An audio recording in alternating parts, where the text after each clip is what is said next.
अस्सलामु अलैकुम वरहमतुल्लाहि वबरकातुह। उम्मीद करता हूँ कि आप तमाम लोग खैर व आफियत से होंगे। अल्लाह हम तमाम लोगों को इसी तरह अमन व अमान और खुशी और सलामती के साथ रखे, आमीन।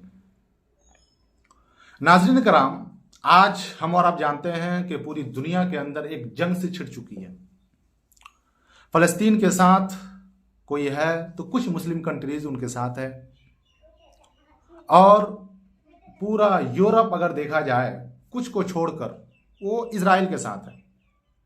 आज पूरी दुनिया के अंदर जंग छिड़ रही है। यह बात कही जाती है कि जंग में सिर्फ और सिर्फ तबाही है।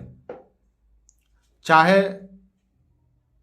वो कोई भी लड़े, उसमें सिर्फ मुल्क को तबाही पहुंचती है, मुल्क को सिर्फ नुकसान होता है। यह बात बज़ाहिर वजनी लगती है और यह बात हकीकत भी है कि हाँ, जंग में सिर्फ और सिर्फ तबाही होती है, नुकसान का सामना होता है।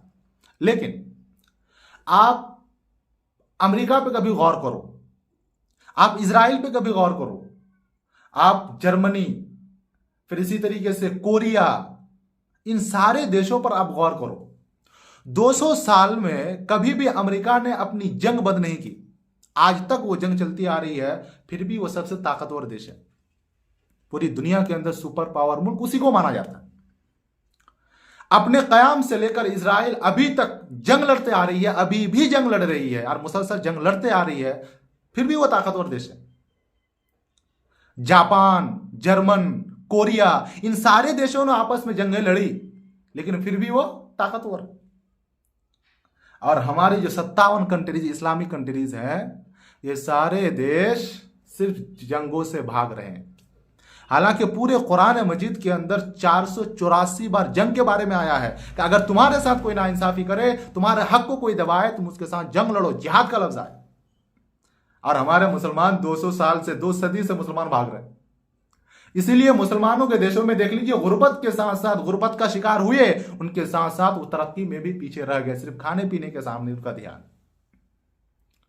इसलिए हम और अब कुछ ना कर सकें, लेकिन कम से कम फिलिस्तीनी भाइयों के लिए, जो हमारे वहां फिलिस्तीनी भाई हैं, फिलिस्तीन देश के लिए कम से कम दुआ तो कर सकते हैं, क्योंकि अल मुस्लिम अखुल मुस्लिम, मुसलमान मुसलमान का भाई है।